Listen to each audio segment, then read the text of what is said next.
বরবাদ টিজারে যেটুকু যিশুদাকে দেখা গেছিল ওটা জাস্ট কিছুই ছিল না।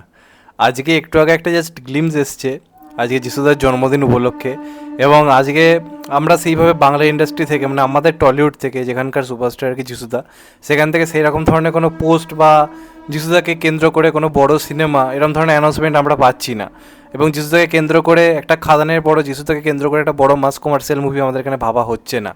সেখানে দাঁড়িয়ে ভালো লাগলো যে বাংলাদেশ থেকে আজকে যিশুদার জন্মদিন উপলক্ষে তাকে নিয়ে আলাদা করে একটা গ্লিমস বা টিজার আনা হয়েছে। এটা সত্যি কথা বলতে গেলে আমি খুব খুশি হয়েছি।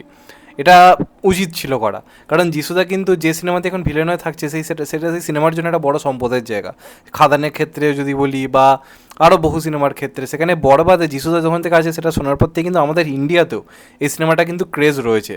শুধু সাকিব খানের জন্য তো একটা ক্রেজ আছে, কিন্তু যিশুদা আছে বলে এটা নিয়ে আমাদের এখানে চর্চাটা কিন্তু তুফান ফুফানের থেকে অনেক বেশি হচ্ছে বরবাদকে কেন্দ্র করে, যারা ফার্স্ট লুক টিজার তো লোকে পছন্দ করেছে।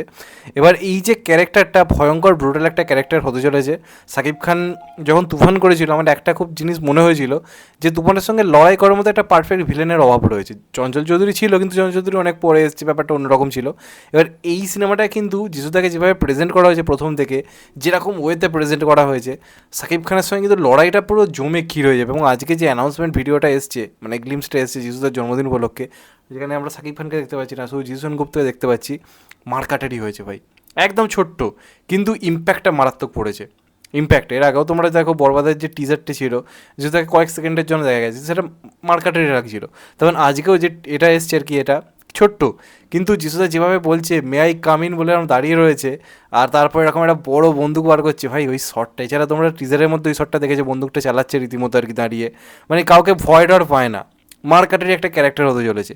সো সেটা কিন্তু দেখে মারাত্মক লাগছে, মানে যিশুদাকে প্রেজেন্ট চরম লেভেলের করেছে। যিশুদা তো বহু সিনেমা এটাকে ভিলেন হয়েছে, কিন্তু এরকম মাসিক কমার্শিয়াল ভয়ঙ্কর লেভেলে, যেমনটা পাঠানে জন ছিল ভাই ভিলেন হতে আসা, সেই জিনিসটা কিন্তু যিশুদাকে এখানে মেহেদি হাসান হৃদয়ে কিন্তু প্রেজেন্ট করতে পেরেছে, যেটা মিসিং ছিল বহু সিনেমাতে। খাদানের ক্ষেত্রে ছিল, কিন্তু খাদানের ব্যাপারটা একটু অন্যরকম ছিল। এখানে পুরো একটা সেই মাস কমার্শিয়াল একটা বিরাট কিছু ভাবে যিশুদাকে প্রেজেন্ট করা হয়েছে, সেটা দেখতে মার্কেটে লাগছে। এবং যিশুদা একটা সিনেমা থাকলে ইম্প্যাক্ট কোথায় গিয়ে পৌঁছয়, আই থিঙ্ক বাংলাদেশের অডিয়েন্সরা সিনেমা হলে গিয়ে দেখলে বুঝতে পারবে। আমরা তো জানি, আমরা তো ফিল করেছি, যারা খাদান দেখেছে বা আর অনেক সিনেমা দেখেছে। বাংলাদেশে বহুদিন পর যিশুদা কাজ করছে, এই বহু বছর আগে একবার কাজ করেছিল কোনো একটা সিনেমা, আমার ঠিক নাম মনে নেই। এই সিনেমাটার মাধ্যমে বলা যেতে পারে বাংলাদেশি অডিয়েন্স একটা মানে সাকিব খানের এগেনস্টে যে কাকে দেখতে পেতে চলেছে এখন অব্দি কল্পনা করতে পারছে না। যখন সিনেমাটা দেখতে যাবে বুঝতে পারবে। সেটা লুকটা তো মারাত্মক লাগছে, যিশুদাকে এরকমভাবে দেখাই যায়নি। এরকম বড় বন্ধুঘাটে যিশুদাকে এইভাবে প্রেজেন্ট করা যায় আমাদের ইন্ডাস্ট্রি কখনো ভাবেনি। সেখানে দাঁড়িয়ে ভালো লাগলো বাংলাদেশ তাকে এইভাবে প্রেজেন্ট করছে। এটা আমি একটা ইন্ডিয়ান হয়ে দিলসে থ্যাংক ইউ জানাচ্ছি যিশুদাকে এই সম্মানটা দেওয়ার জন্য, আজকে জন্মদিন উপলক্ষে বলে শুধু নয়, আজকে যিশুদাকে এইভাবে প্রেজেন্ট করার জন্য। তো দেখা যাক, আমি প্রচণ্ড প্রচণ্ড এক্সাইটেড। চাইবো এটা বরবাদটা ভালো করে আমাদের ইন্ডিয়াতেও রিলিজ হোক, দিনের দিন রিলিজ হোক।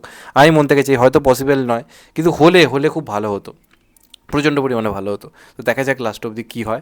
আমার আজকের গ্লিমসটা ভালো লেগেছে, তোমাদের কেমন লেগেছে অবশ্যই কমেন্ট করে জানিও। আর চ্যানেলটা নতুন হলে চ্যানেলটাকে অবশ্যই সাবস্ক্রাইব করে দিও and get the bell icon. ভালো থেকো সবাই, টেক কেয়ার, নমস্কার, আবার দেখা হবে। এখন তো বাই, সবাই ভালো থেকো, সুস্থ থেকো, টেক কেয়ার, আবার দেখা হবে, নমস্কার।